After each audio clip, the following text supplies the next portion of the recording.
Hey Bible lovers, I'm Tim Nichols and I'm here to bring you your Nichols Worth, and today I am featuring from Allan the ESV1. And this was a gift from a friend and I'm really grateful for it. Of course, you know your Allan box. It is the classic reference, so let's talk about the cover really quickly.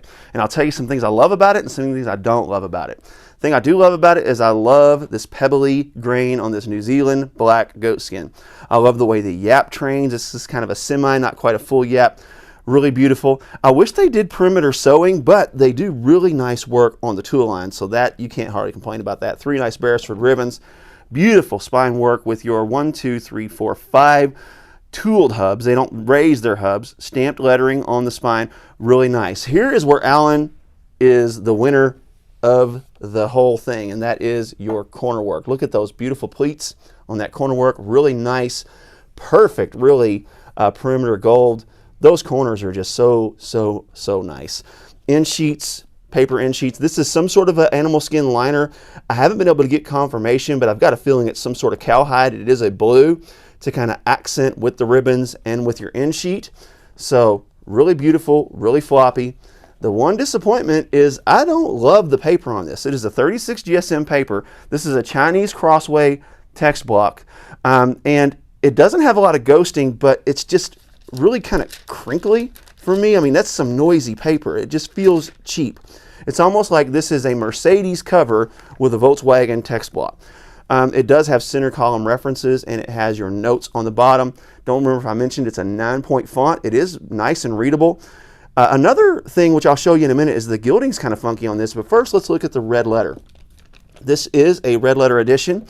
It does have very nice dark red letters, so kudos on that.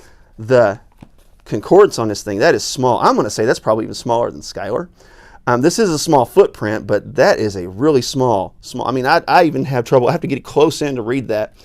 But one cool thing is it does have 32 pages of lined notes. I don't know how they got those gilded because these are clearly added because they're not original to the crossway text block. No maps. I do like that part. This is nice. Here's my favorite feature. Okay, if you get in that spine there, you see a tool line there. I actually thought this was a split liner, but that is actually a tool line, and what it does is it allows this spine to concave. And what that tool line does is it kind of serves like a stress line on the concrete to where if it cracks, it won't break. And that's kind of the same thing. It allows this spine to concave, but you can see there are no wrinkles on this spine. So that's really cool. So it allows us to have this kind of soft, nice spine, and you can see that when you open it, it does come up like that, but it will not get a crease in it because it has that tool line. So the one major disappointment is the gilding. The gilding on this is, I'm going to say, pretty much terrible. You see that just looks really wavy and bad, and then look at there's a really bad spot. Man, I don't understand how this passed the mustard, but anyhow, otherwise this is a beautiful cover. It is a nice, thick, opaque paper. It is a nice layout if you like the classic reference, but ultimately the paper is crinkly and disappointing, and the gilding is super disappointing. The craftsmanship is next level. So there you have it. Keep calm. Jesus on. This is your Nichols Worth.